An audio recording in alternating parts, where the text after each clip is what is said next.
Hello, Lucas. Hello, Hello, my Mohit. friend. How are you? I'm perfect, Mohit. Thanks for having me and Tron Tours here in this wonderful webinar you have just prepared and arranged for everyone to enjoy. Thanks a lot for that. Thank you, Lucas. And it's really a pleasure that I'm happy that you agreed to be here. We have many people here who are so interested in knowing more about jaguar. I'm going to say jaguar because that's what I've been trained to say. Go ahead. But it's jaguar. Okay, so jaguar, something like jaguar. Something like that. Yeah, something like that. And it's amazing that it's always been a dream animal for a whole lot of Indians. For us to, for most of us to go to all the way to Brazil or to South America is a dream. You know, of course, the world is becoming smaller, and now one can fly easily to any part of the world. But even the best of travelers are not getting to these sort of places. So we've got friends here. Welcome, ladies and gentlemen. I hope you can hear me. Welcome, Sudeshna. Sudeshna is a very dear friend, and she's an avid traveler. She's one person who's seen a whole lot of Indian birds. I think the maximum number of species in India. And we have a friend from Worcester, Brian Stretch, Gagandeep, Sharmilaji, Mandaji, welcome, welcome. Welcome, Venkateshi. And we've got, friends, we've got this very important person here today with us from Drogon Tours, Lucas Marti. And we have his partner here, Louis. Welcome, welcome, my friend, Louis. How are you doing? And how are you, Ritpaban? And Miss Sethi? Good to see you all. I'm going to wait for another couple of minutes and then introduce Lucas to all of you. I have been, I've known Lucas for a long time, and I met him at the British Bird Fair a few times. You know, we've shared beer and coffee together. But I have never asked him for his bio ever earlier. And this is the first time he sent me his bio, and my jaw dropped. This is fantastic stuff. Okay, good. Welcome, Nikhilji. Welcome, Hema. Welcome, Harpreet. Okay, so quick introduction of Lucas. Not so quick though. Lucas is one of Drogon Tours partners and senior tour leader for South America, Antarctica. Lucas got his diploma in biology at the School of Natural Science and Museum of the National University of La Plata. His first work as a professional ornithologist was assessing the health of the bird community in a petrol refinery. Since then, he has worked as an ornithologist for the IAA, that's Instituto Antarctico Argentino, in Antarctica for 4 different seasons, for the National University of La Plata in bird control at airports and landfills, assessing problems related to bird and power lines. That's a very important topic here in India as well. We are losing our bustards, you know, bustards. And for private companies in many ornithological inventories and assessments all along Argentina in the field of mining, wind power, road construction, urban developments, and others. He has also been working as an environmental consultant for many different projects and fields of expertise. With more than 15 trips to the White Continent, he started leading birding and natural history tours to Antarctica in 2004. At the same time, he gave lectures on Antarctic fauna to then join Drogon Tours in 2005. He soon became one of the company's senior leaders, guiding many of our tours in Argentina, Bolivia, Chile, Antarctica, and Brazil. Throughout the years, Lucas has specialized in leading birding, mammal, and photography journeys. Lucas has finally become one of Drogon Tours partners and associate in 2016. Besides leading tours, Lucas is sales manager and therefore the person in charge of making true your nature travel adventures in Latin America and Antarctica with Drogon Tours. Lucas has other interests such as reading, listening to music, playing guitar, and coaching rugby. He's a radio host in a Scottish radio, and he lives in the city of Labgata with his wife and 3 sons. Oh, wonderful, wonderful. That's it, kind of a resume, yeah. Yes. Well done. Yes, yes, good. I'm going to read out my introduction as well, especially to those people who probably have attended or were here for the first time. I am Mohit Aggarwal, and I'm blessed with 4 children, a son and a daughter, and 2 non-humans. So one is a Labrador, and the other one is an escapee African grey. He landed in somebody's house, and then they didn't know what to do with him, and then he came to stay with me, and this is where he's going to spend his life. Professionally, I'm an experiential ecotourism specialist with a deep love for nature. I help people travel to some wonderful places in Asia. I'm on the board of Asian Ecotourism Network, and GSTC has trained and certified me in sustainable tourism. I'm the founder of Asian Adventures, a 27-year-old travel outfit. It is the largest and #1 bird watching tour company in India. I'm also the founder of Nanday, a digital marketing company that is now working towards strengthening communication for ecotourism and conservation outfits. These companies are on a large mission to help Asian elephants with their corridors, free the Himalayas of plastic waste, help small wildlife injured, and conserve the ancient Himalayan shrines. So that's a bit about me, friends. And over to you, Lucas. I'm not going to spend more time on introductions. Welcome, ladies and gentlemen. Lucas is now going to unfold his magic. Over to you, Lucas. Thank you so much, Mohit. It's a great honor for me and for Travel Tours to be part of these webinar sessions that Asian Adventures has organized for everybody in the world. As Mohit told before, my name is Lucas Marti. I'm a business partner of Travel Tours, a company based in Argentina, but running tours through the whole South America and Central America for more than 20 years now. So we got some experience. So again, thanks for having us here, Mohit. Thanks, Asian Adventures, for this opportunity. And it's a great, great honor to be part of this. We're gonna start our presentation. That is about the Pantanal. The idea of this presentation is to show you what's there in Brazil, what the Pantanal is. And the Pantanal is the largest wetland on Earth, and is one of, I would say, with 3 other spots in South America, they are a must if you are a wildlife lover, bird lover, photography lover, if you want to be out there in the nature. I can mention the Amazon, I can mention the Iguazu Falls in Argentina, I can mention the mythical Patagonia, and the other one we can mention probably is the Pantanal. So let's start with this presentation to give an idea what is this all about. Okay, this is where the Pantanal is situated. Yeah, this is South America. You're surrounded by the Pacific Ocean on your left and the Atlantic Ocean on your right. We got Argentina, Bolivia, and Paraguay. And there, Brazil, the biggest country in South America. I don't know if you can see my mouse, but yes, in that red circle is where the Pantanal is situated. A part of it is in Brazil, big part of it, 85%, then a kind of a 10% in Bolivia and 5% in Paraguay.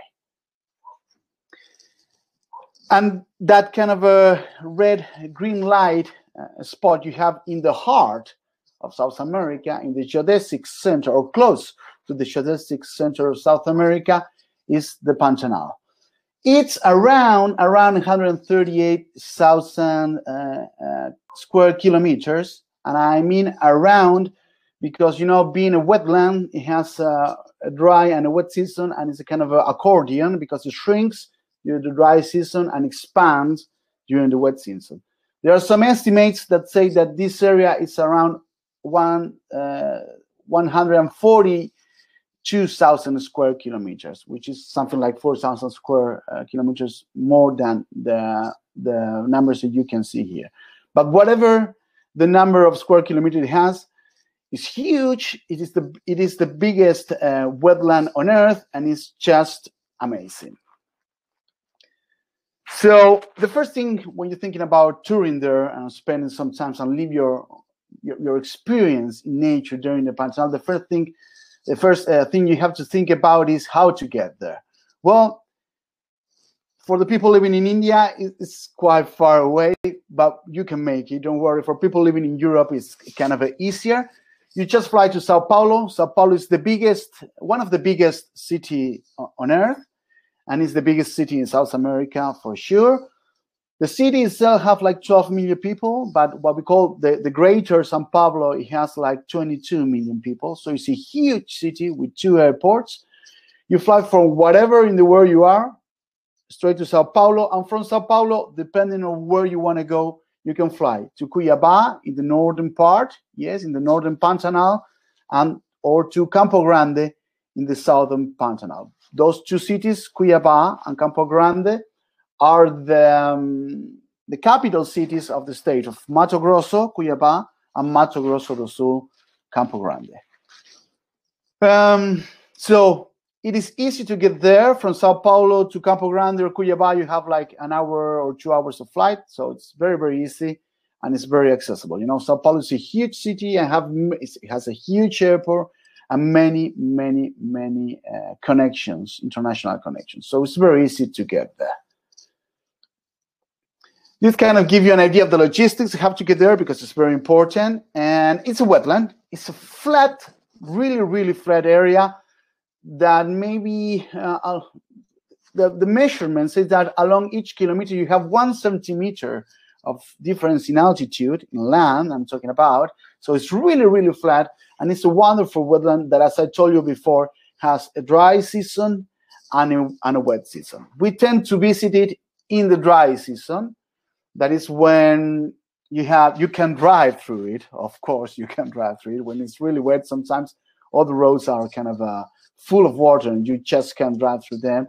And also it is really good when it's dry because you can see all the animals, especially mammals, crossing from one side to the other of the different fields looking for water ponds to drink. And also it's a beautiful time to visit, especially in August, around August, when you have the ipe trees. In this occasion you have a pink ipe tree blooming, but also you have the yellow pink tree bloomings, and they do it all together, so it's just an amazing show. All the places, also both the southern and northern Pantanal, they are associated with agricultural systems, especially cattle. In the south you have a lot of rice growing, and in the north it's more cattle, but it really combines well with the environment. No problem regarding that. Wildlife is there, and it's just amazing. In the northern Pantanal, you have the mythical Northern Trans-Pantanal Road. That is the area we visit in the Pantanal, in Brazil always. And let me explain you why don't we do it in Bolivia or Paraguay? And the answer is quite simple. It's because the logistics are not prepared to that. So Brazil, everything runs smoothly and perfect, so we go only to Brazil. So I was telling you, along the Trans-Pantanal Road, this road that it's in the northern Pantanal that goes for the 145 kilometers. You have 140 bridges, like the one you see in there. That is it's one of those iconic images of the northern Pantanal. And along those 145 kilometers, or in the southern Pantanal, which is a kind of a bigger area that you can visit, you can have wonderful landscapes, sunset, sunrise. It's just an amazing place. It's just an amazing place. One of those 4 iconic places in South America that I would recommend anyone in the world to visit. But there in the Pantanal, especially in the northern Pantanal, we got this kind of Brazilian cowboys that we call them pantaneiros. Those are the Pantanal cowboys, the pantaneiros, and it's a part of their culture, and it's very interesting to see them work there. They're very friendly, extremely friendly people, and it's really interesting to see them work, as I was telling you, herding through the roads with those kind of a big horns blowing them to call the cattle and to organize all the rest of the crew trying to move sometimes 1,000 heads of cows or cattle along the Transpantanal. Is just an amazing show that you cannot miss. So friendly people, Brazilian in general are really friendly people. Pantaneiros are extremely friendly. And we got some really nice places to stay there. Good lodges with private bathrooms, of course. Nice facilities, swimming pools, because it can be really, really hot. Everything runs really, really smooth there. I don't want to bore you with the logistics, but it's very important for you to understand how everything runs there. You know, everything is prepared. It's a world-famous destination, so everything is prepared for you to have the best possible experience. And among those experiences, always we have food, of course. Yes, this is a kind of a part of a table of a breakfast. Everything is always full of different type of foods. Everything is buffet. That is, you go to the table and you serve whatever you want, which is good in many, many ways. First of all, you can, if you're vegetarian or whatever, you can pick up the food you want. And if you love fish, Pantanal is also really good for fish. So you can pick up whatever you want, and it's always quicker. You don't have a menu. You wait for it. You just go there to the table, pick up whatever you want for breakfast, lunch, or dinner. So everything runs really, really smooth. But let's go to the thing we want to see. Let's go to wildlife. Well, let me tell you, first of all, that wildlife is really, really tame. I don't know why. I mean, I've been burning in some other areas, like in Europe, for example, in the UK, not with Mohit, but where Mohit goes to the bird fair. And sometimes you see a heron, I don't know, maybe 100 meters away from you, and you just move one step forward and they flew away. Here, things are completely different. Sometimes you can run really, really, really close to birds, mammals, reptiles, whatever. It's just an amazing place. One of the iconic birds that you can find in the Pantanal is the bare-faced curassow. In this occasion, a male showing its beautiful crest. You have more than 600 species that you can find there. And in a good day, especially entering into the Pantanal, you can tick more than 100 species easily on the first day, for sure. Yes, a lot of new species or whatever. You tick, tick, tick, tick, tick, tick, tick. By the end of the day, been taking pictures, bird watching theirs, looking through the scope, or just enjoying with your eyes and ears, and you can see more than 100 species, which is really, really good. Here, another iconic species for the Pantanal, my favorite macaw is the blue and yellow macaw. In this occasion, in kind of a dangerous building situation in a palm tree. Another beautiful species that you can find not only in the Pantanal but all along South America is the whistling heron. Common to see there in the Pantanal with this iconic call that looks like a big truck going backwards, in reverse. That's the kind of a whistle that the whistling heron makes. A very extremely common but beautiful heron to see is the Striate Heron. Quite small. It's always lurking then among the reeds and water hyacinths, like in this occasion. Very friendly and extremely common. One of the main species to look for, especially in the northern Pantanal, not easy to see. You have to go to one special spot. It's the Nanday Parakeet. But I'm not only trying to display that, I'm also trying to display the feeders.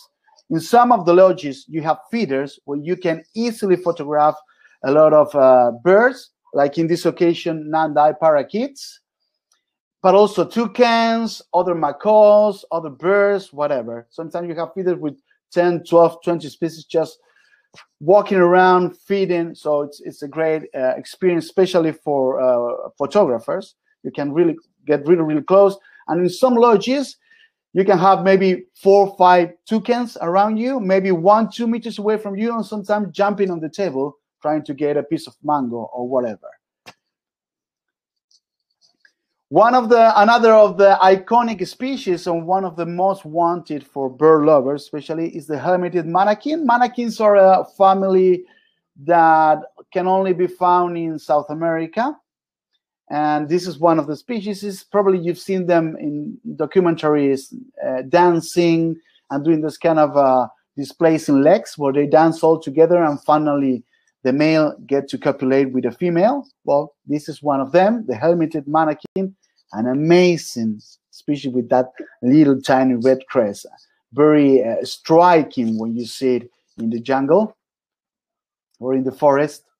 Another iconic species, not only because of its kind of a weirdness, but also because there are only 2 species in this family of birds.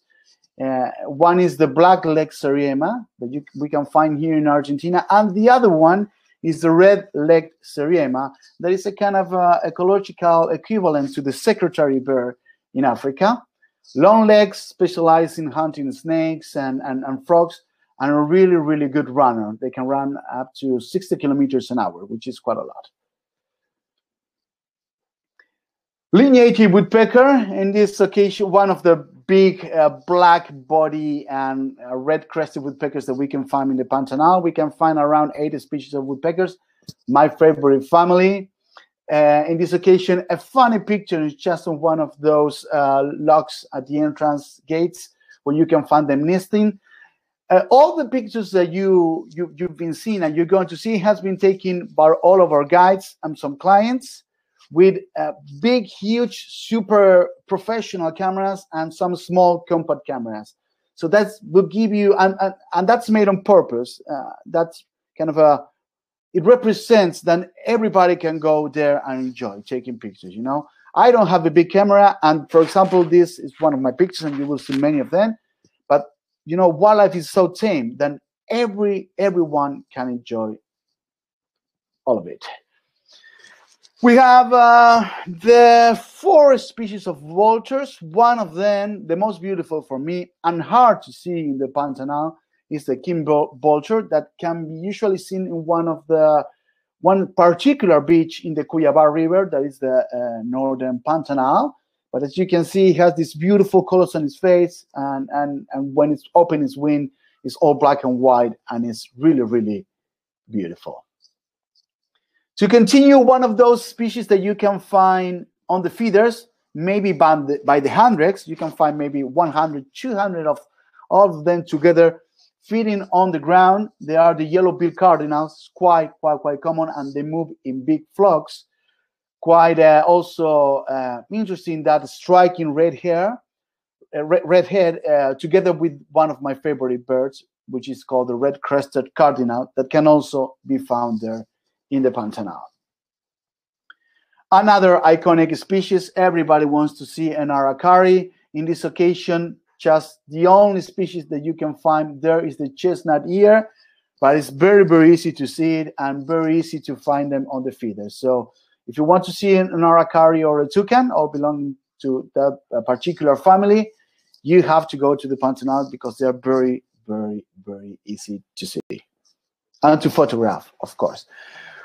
One of species very, very interesting is the Guira Cucko. In many, many ways, they move in groups. They are communal roosters. You know, they roost all together. They are communal breeders also. They lay eggs all in one nest, and they commit infanticide as a reproductive strategy. I'm not going to go deep into that, but they are really interesting. And what you can see here is every morning, they don't have really good feather insulation. They have dark skin, so every morning they bask there in the sun to warm up their bodies. You can see the fluff feathers, the back fluff feathers, so they can warm up and then start all their daily activities. So more than 600 species in the Pantanal. One of the iconic ones that everybody wants to see, but also to hear, is the great potu. Potus are related to nightjars and nighthawk. They belong to a different family, but they are related. And they make this super weird kind of a monster. They sound like a monster during the night. So an amazing bird that sits very, very still during the daylight, and during the night starts their activity. I don't know if you can see that, but they have the kind of a slit on their eyelid, so they can keep it. They have really bright yellow eyes, so when they open, it's very, very easy to see them. But they can kind of half close eyes, and through the slits, they can see very well, avoiding to show their yellow eyes to be detected by any predator or we, the humans. But we know really good spots to see them during daylight, so don't worry. Another iconic species, easy to see. Again, I told you I'm a really fan of woodpeckers. In this occasion, the white woodpecker, really noisy, and they move in groups. I love black and white birds, so you will see some of them in my presentations. It doesn't matter if I'm talking about Argentina, the Pantanal, or whatever, or Bolivia, or Chile, or Antarctica. I love black and white birds, so I tend to put them on screen every time I can. Here, again, another iconic species, very well known because all those Guinness beer fans know this Toco Toucan very well. It's just a beautiful species, very tame, very tame. Sometimes, again, as I told you before, you can have 4 or 5 of them around you at breakfast when, you know, at the feeders, and sometimes trying to get some of the mangoes or pineapples or papayas or whatever you have there at the breakfast table. To pick some of them. Well, you have the Toco Toucan there trying to steal some of it and fly away. So friendly, easy to photograph, and when you see them really, really close to you, that huge beak is just amazing. A beak that is used, we have this find out from a biological point of view. You know, during research, we have find out that they use as to control the body temperature. Yeah. Like a kind of a radiator. That's how the beak is used.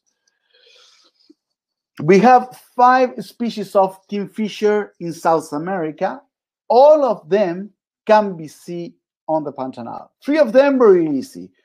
Green kingfisher, Amazon kingfisher, and the ring kingfisher, like we can see here. Easy to photograph by the rivers, really, really easy. And then the 2 others, hard to find, but not impossible. American pygmy kingfisher, I would say, is kind of a not super easy, but not uncommon, not uncommon. And the other one that is harder to find is the green and rufous kingfisher. But in a trip, you can find out the whole 5 species of kingfishers in one place, the Pantanal. Another species, very famous, especially North Americans, people from the United States will love to see this. They are kind of rare or they used to be rare at least. In Florida, it's a snail kite. In this occasion, we have a young individual. Among other raptors, we can mention the great black hawk, the laughing falcon. We got quite a few of them. Easy to see and to photograph. But when you go along the rivers, you can find many species like the black skimmer in this occasion, and I can see also a tern, the large-billed tern on top center. Along the sandbanks, you can find them nestings. You can get close with them with a boat, take good pictures, enjoy, see their chicks, see their eggs. Always trying to keep the distance, not to bore them. We are really aware of that, but easy to see and to enjoy too. Again, one of my favorite birds in the Pantanal, again, black and white, as you can see, with that kind of a striking and really shiny. In these pictures, I'm not sure that's not show very well, but you can see that kind of a red eye-ring. The pied plover with those striking red legs, walking among the sandbanks, just an amazing bird.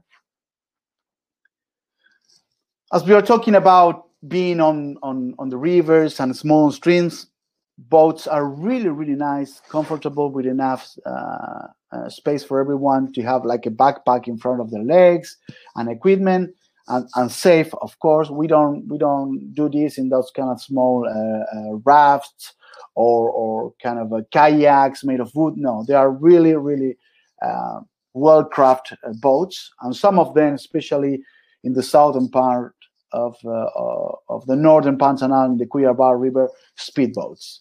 But we will get there. We will get there. Not yet. Another common bird to be found there is the Toco Heron. In this occasion, as you can see, piercing a fish. Yeah, they're really good fishers. They step in shallow waters, trying to find out a good opportunity to get one of those tasty fish. And they usually pierce through them, and then they handle it and finally swallow it. Another of the raptors that we can find there, which is quite common, you can find it all along the Trans-Pantanal Road and also in the northern and the southern Pantanal, is the black collar hawk. In this occasion, again, fishing. They are specialized in getting fish. Of course, they can get snakes, crabs, and other kind of stuff, but they are specialized in fishing. A good picture taken by one of our guys, Pablo Petracci, if I'm not wrong. One of the sunbirds, but not the sunbirds that you can find in Africa. In this occasion, is the sun grebe. It looks like a grebe. It's not a grebe. It's not a grebe. It's not related to the grebes, but it's one of those iconic and hard to see species that all the bird watchers, when goes to the Pantanal, would like to go and take a look at it. Easy to find along the rivers, especially in the northern Pantanal. Yeah. So we know the places, no worries about that. And the other sun kind of a bird is the sunbitter, which in some other areas of South America is really hard to find. Here in the day, along the Trans-Pantanal area, maybe you can find 10 of those. Yeah, believe it or not. It's just one of those species that everybody wants to see. Then they've been to Costa Rica and some other areas, northern South America, say it's so hard to see. We've been there for days looking for it. Here, I would say it's a common bird. It's a common bird, and they give you opportunities like this one to have such a wonderful picture showing all its colors and that wing pigmentation. You know, they have this kind of a sun in their wings, and that's why they're called sunbitter. Really interesting species. A few species around the world. And for me, the most beautiful heron in the world, yeah, I'm that dramatic about this. This is the Agami heron. Not easy to see. It's not an easy to see species in the Pantanal, but of course we do know where to find it, and it's very secretive. Usually stays low in dark areas where there's a lot of vegetation.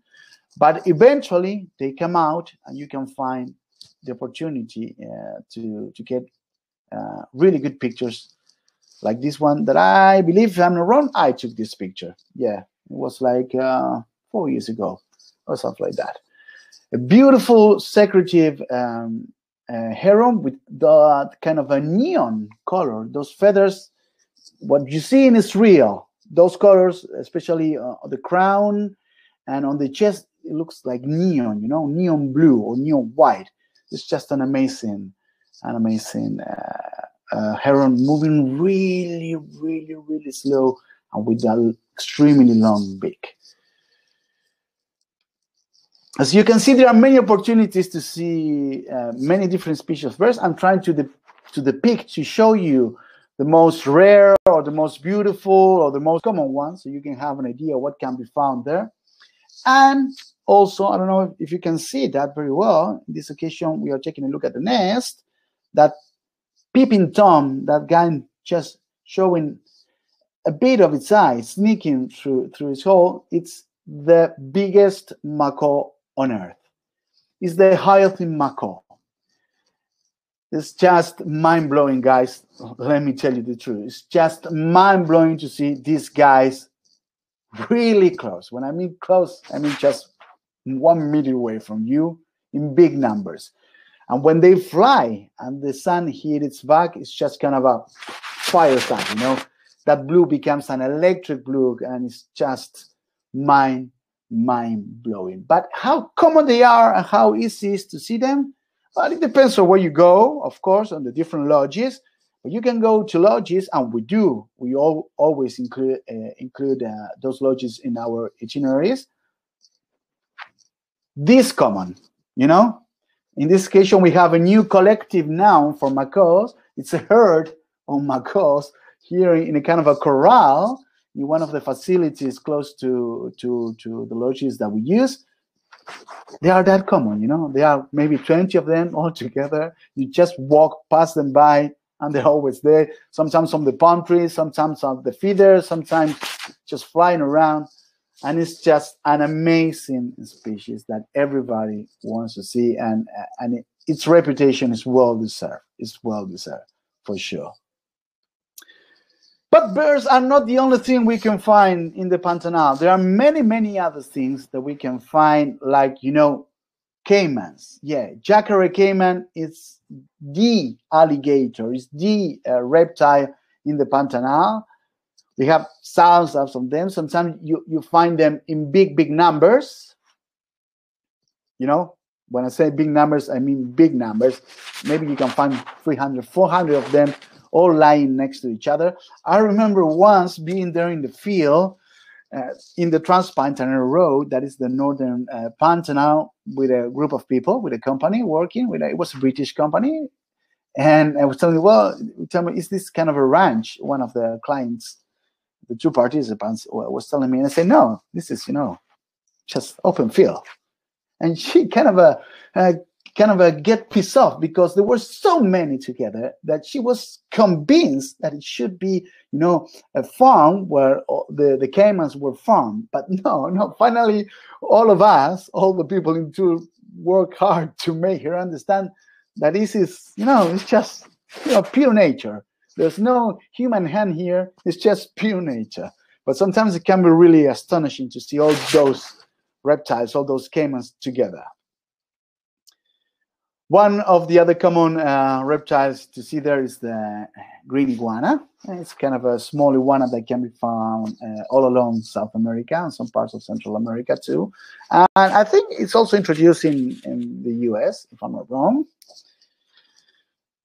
You can also find this kind of a strange creature, which is not easy to find. In this occasion, we are having one of those, I'm showing one of those reptiles that is not easy to find. There is a Paraguay caiman lizard. It's a kind of a rarity there in the Pantanal. So every time we see one, we all kind of woohoo, yeah. Because, and we tell our clients, enjoy this. It's not easy to see, but it's a kind of a weird animal that is really good at swimming, and an interesting reptile. And one of the starring reptiles for sure, one of the iconic, one of the most wanted to see reptile is the yellow anaconda. How hard is to see it? Well, you never know. You never know. But usually, you know, it's a huge wetland and flatland with a lot of ponds and rivers and streams. Usually you find them crossing the road. That's the easiest way to see it, especially when it's really, really hot. They move from one side to the other along the road, and you can go down, take pictures. You know, they are not dangerous, and they move really slow. So every 1 or every 2 to 3 tours, we find one of those crossing the roads, and we get the opportunity to get good pictures. In this occasion, this was one close to a lodge. You know, they're very, very kind of easygoing reptiles, so you can get good pictures and enjoy it very well when they are available. But Pantanal is not only about birds, not only about reptiles. It's really good for mammals. You know, the land of South America is said to be the land of birds. We have more than 3,000 species of birds in South America.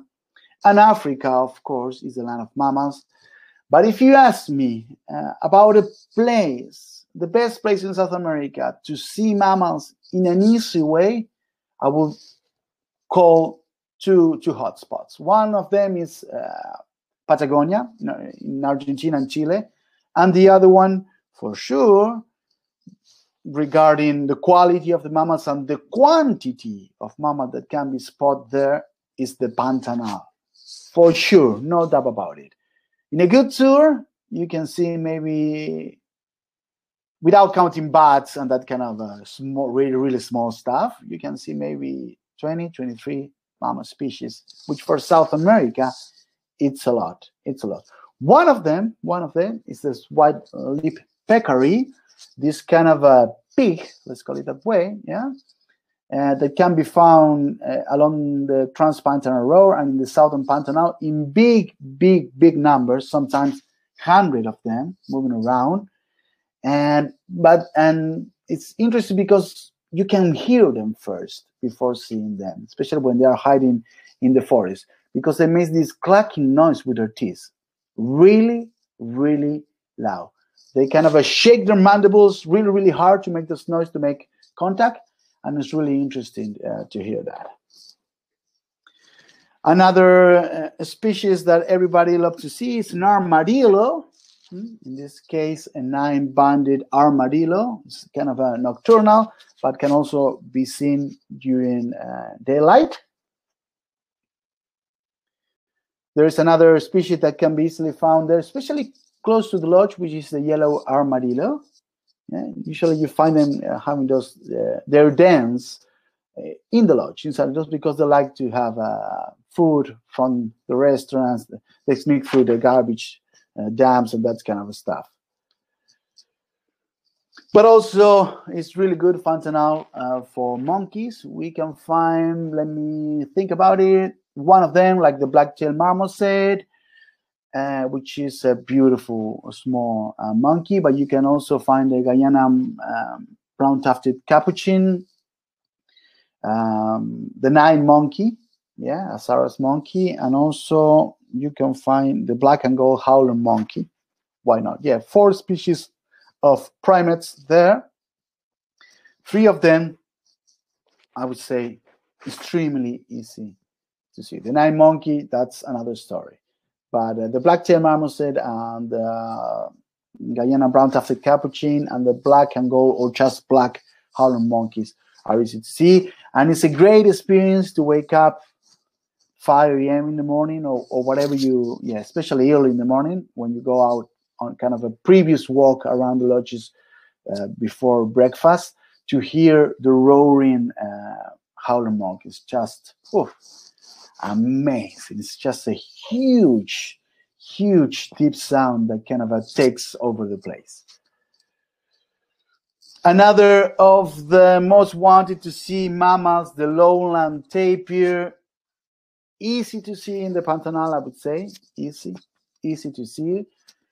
During night drives, that we do a lot of them, yeah, looking for owls, looking for mammals, among them the lowland tapir, which is quite huge. But sometimes, especially when the sun starts going down, there are a few spots where you can see them go there to drink water, and sometimes showing up with their cubs.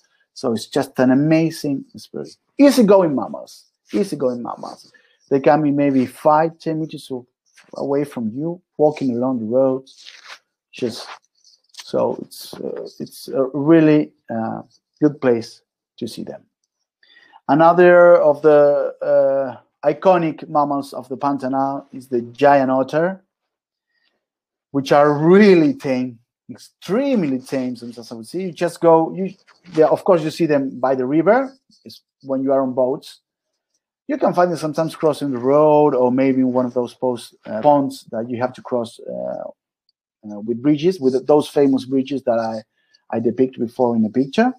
But when you go there on the boats, on the rivers, you just make your engine go at a low pace and you follow them swimming along the coast and fishing. And the things you see there are just astonishing, you know, how they eat, how they work together, how they wrap themselves among the plants, among each other, all the noises they make, just amazing. You know, you can get really close, maybe 1-2 meters away from the boat. They are really tame, used to people, and they have this kind of human-like hands. Yes, that's the way I would put it. Human-like hands, and they go down, up and down, swimming, fishing, and they show up with a big fish sometimes. I don't know, maybe 40 centimeters, something like that, and they start crunching. You know, going for it, eating it, and the noise and everything is just an amazing experience. Some of the cats, some of the mammals, and among them the cats that you can find in the Pantanal, especially easy to see on the southern Pantanal, is the Ocelot, this tiny cat that in a few lodges is just really, really easy to see. Just going there, especially when you have rice plantations, they kind of are lurking in the night and trying to get mice and any other small reptiles or whatever. Easy to see in the southern Pantanal. Northern Pantanal, well, you have to be lucky. You have to be lucky, to be honest. Another iconic species in South America, I would say, not only in the Pantanal, but in South America, is the giant anteater, for me, one of the weirdest animals in the world. That kind of a elongated snout, that walking pace, that long bushy tail is just a weird animal, and extremely easy to see in the southern Pantanal. Extremely easy to see. Sometimes you can get really, really close. They are really slow. They feed mainly on termites. Oh, that kind of a mounds you can see there on the back are termite mounds, which are quite common all along the Pantanal, both southern and northern Pantanal. And they have huge claws to kind of go through the termites, and then they have a really long and sticky tongue. But it's just an amazing animal. They are related to the armadillos, yeah, believe it or not. And a really close relative is the southern tamandua, that, as you can see, it's a kind of a small version of the giant anteater, kind of a elongated snout, not that elongated, and a long tail, but not bushy. They are, I would say, fair enough, easy to see mammals, especially in the southern Pantanal again. They can climb trees, and they feed on termite mounds, of course, and also on honey. There are a few records of them feeding on honey. Yeah, interesting species and weird again. But we usually end up our tours trying to look for the most iconic mammal species in South America, I would say. I don't know that I'm claiming that, but when I'll show you which animal I'm talking about, I'm pretty sure you will agree on me, or it's in the top 3 for sure, Usually you jump on boats and you spend 2 to 3 days looking for it. In my 15 years of experience traveling the Pantanal, when I went looking for it, I only failed once. We never promise anything to any of our clients because we know, things can happen. But I only failed once. And it was a day and a half tour on the river. Luckily, on that boat, there were 2 people who has already seen the species I'm talking about. And can you see it there? That's the first kind of approximation picture. You can be really, really close to them. Really, really close. They're used to people. And yes, it is the jaguar, my friend. The best place on earth to see jaguars is in the Pantanal. It's just an amazing creature. The picture says it all, and you can Google jaguar on internet on Google on the internet, and you will see pictures that it's just a mind-blowing cat. It's just powerful. It's powerful. It's not like a leopard. I've seen leopards in Africa. They're more elegant. This guy is a kind of a Rottweiler. Like if you interbreed a leopard with a Rottweiler, then you get a jaguar. Really well built with those stout front legs, big head, thick neck. It's just an amazing. I've been there. I've seen many times, many times, and you never get tired to see it. Again, another picture to give an idea how close you can be, and sometimes really, really close. And I will show you a picture. They're really good swimmers. They cross the rivers, and it's a great experience to see that. But what I'm trying to depict here, and as I stated before, is not as you can see, the quality of the picture is not the best, and that's why it's been taken by me in 2010 with a small compact camera, Sony DSC5.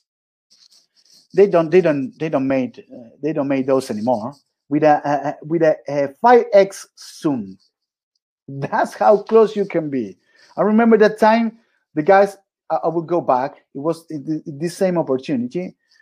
These guys from I don't remember from. Well, it doesn't matter. Norway. I don't remember. They were Norwegians. Well, I don't remember. But whatever. They were there with the big lenses. Suddenly, the cat goes down the sandbank, starts swimming. They were changing lenses, and myself, with the small little camera that I had at that time, was having fun and enjoying and taking this kind of a picture. Again, best place on earth to see jaguar, the Pantanal, for sure, for sure. You have to be a really bad guy, bad luck guy to not see one. If you go there and you spend 2 days or 3 days in the river. If you want to take really good pictures, well, 3 days or 4 days is the best. Quantity of days to spend. But with 2 days, you can see it for sure. Sometimes in the morning, I don't know. Sometimes you go there and you see nothing on the first day, whatever. But sometimes in the morning, you can get 6 individuals. So that gives you an idea or that is really plausible that if you go there, you will find one. Again, 15 years, I only failed once. So sometimes hunting, like in the previous picture, trying to get a capybara, which is a big rodent, the biggest rodent on earth, or trying to get a caiman. They're specialized in getting caimans, yeah, for sure. And sometimes just lying there on the beaches, sometimes copulating, sometimes walking along the water hyacinths, trying to get a caiman, sometimes swimming across the river, sometimes with their kittens, whatever. Many opportunities to see this beautiful animal.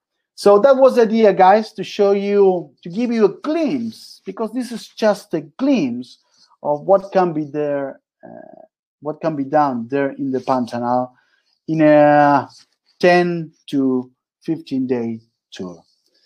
So thank you very much, Mohit. Thank everybody there for the opportunity to show you the Pantanal and my experience there. This was absolutely brilliant. I don't know what to say. It's I was so mesmerized, right from your photos of your birds to animals, and all these animals have been on my target list for the longest time. So thank you very much, Lucas, for bringing this opportunity to us. And I'm telling you, friends, I hope you enjoyed this. This was a quick one, but Lucas, don't stop here, my friend. Bring them. I'm going through the question here. Some people ask, what's the average length of this trip? Hema. Well, it depends on how much you want to spend. I would say we usually combine this trip with a nearby locality. You can combine this with many nearby localities.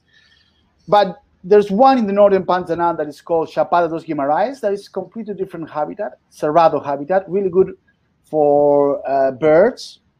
Cerrado is a particular habitat that can be found only in Brazil and a little bit of Paraguay and a little bit of Bolivia. But also their main wolf can be found. So if you combine, 3 days in Chapada dos Guimarães and then 10 days in the Pantanal, a tour between 12 and 15 days can be perfect. If you want to spend more days, of course you can. We can make the tour of the length you want, and it can be combined with different spots, not only the Pantanal. But I would say between 12 and 15 days, it's a fair enough length to enjoy the whole Pantanal. Yeah, for sure. So the Indian bird girl is asking, Sudeshna, what is the best time to visit birds? Well, as I stated on the first part of my lecture, the Pantanal, it's a wetland with a dry season and a wet season. And the dry season is the best for sure. During the wet season, you cannot drive through in some areas, so it's not worth it. It's full of mosquitoes, also, to be honest. And, animals are dispersed because of the water, and they go only on the high parts. But if you go in the dry season, that is from June to October, in that gap, it will be great. It will be great. The best time, I would say, is August, September, but also is the most crowded time. So especially when you are in the river, there might be a few boats around looking for jaguars. But again, June to October is the best time for me of the year to go there. Yeah, for sure. Any other questions there, Mohit? Louis has been answering all the questions all along, so I don't think there's anything pending really. There is one by Roname Desai. Are there any possibility of spectacled bears in Pantanal? No, spectacled bears cannot be found in the Pantanal. It's really hard to find mammal. Best place to find it, I would say, is Bolivia, but you have to find out the right people. You can get in contact with Asian Adventures, and Asian Adventure will get in contact with us, and we can take it there. But it's not easy at all. It's a bird with a kind of a restricted area. It lurks through different forests all along the Andes. It can be found in Argentina also, but best place to say it, I would say, is Bolivia, for sure. Not in the Pantanal. No bears in the Pantanal at all. Excellent. I shared the file with you, friends. You can download that file because although it's in a very raw form, and Iqbal and my team will set it right and will send you a final version of that, because the next tour to Pantanal has been fixed for 2023, and we're just debating whether it'll be June or July, and that Lucas will tell us over a period of time what we're going to do about which month we're going to select. So, okay, so Virendra is asking, are there any migratory birds? Say it again, Mohit. Are there any migratory birds? Yeah. There are a few birds that migrate there. You can find some of the sandpipers, like white ramp and bird sandpiper. Also, you can find solitary sandpiper. Yeah, a few of them can be found there. It's not an area where you go for migration. No, not at all. Although some migrants pass it through, it's not an area where you go for like big migrations, like the coast of Patagonia or Buenos Aires in Argentina, or some other areas in the U.S. where you go there and the migrant just pass. But no, it's not that kind of area. No. But I would like to kind of make it stand out again, Mohit. Wildlife is just amazing. It's just amazing, and it's really, really tame. Most of the people coming from Europe, from different parts of the world, just cannot believe birds are just there. It's just live. Of course, you have some really difficult ones to find, which are secretive and scary or whatever. There are a few of those. Of course, we have those, but most of them is just like there again. That feeling that you just go out and you see them there. You don't have to walk that far from your lodge. It's just amazing. Amazing. Yeah, you're giving me goosebumps right now. I want to be there right now. So Lester is asking, what is the story of the Spix macaw? This is not the Spix macaw. This is the Hyacinth macaw. Spix macaw, it can be found in another part of South America, not here in the Pantanal. But the Hyacinth macaw is a species that has a lot of conservation issues, for sure. Luckily, in the Pantanal, the populations in some spots are doing really, really, really well. One of the main things about this particular macaw is that they are kind of specialized in feeding one particular palm tree nut, and when they don't find that kind of nut, they are done. Let's put it that way. There's no food, and also pet trade, of course. as in many parrots or parrot-like species like macaws, parakeets, lorikeets, or whatever, pet trade is a big, big issue. But again, as you have seen in pictures, in the Pantanal, easy to see in flocks of 2, 3, 4, 20 individuals, and some of them roosting on the lodges we use, roosting there, so you can find them in the lodges itself during the day, or maybe flying in in the evening, or flying out in the morning. So it's just an amazing species, and you can get so close that you can kind of see this particular habits or behaviors that they have. The knot that the beak is really strong, really strong. When you touch the knot, you realize how strong is that beak. But to eat it, some of them pick up some of the palm tree leaves and put the leaves between the knot and the beak, kind of cushioning or protecting the bill. So it's so interesting to see them feed them, and so close. And for pictures, for photographers, it's just Pantanal. It's just paradise. Believe me, just paradise. So, Sham is asking, is there no hunting or poaching? How come animals are so comfortable with humans? No. In the old days, there are a lot of stories of the pantaneros killing jaguars and other animals to survive. I'm talking about 1900s, something like that. And there are interesting stories how they used to hunt them and whatever. But since they found out that tourism and the blend or mix of tourism and cattle is really profitable for the area, no hunting, not anymore, luckily. So birds and animals are used to people. They found out that it's easier to live with them, and get the money from the tourism instead of hunting. And once in a while, there is a cow killed by a jaguar or a puma, because you can find pumas there also. Hard. If you want to see pumas, you have to go to Torres del Paine, El Chine. There, that is the spot on Earth to see pumas. But again, going back to the jaguar, sometimes they kill a cow, but the government paid for the cow, right? They pay for the cow, so everything is fine. It's done. We continue with that.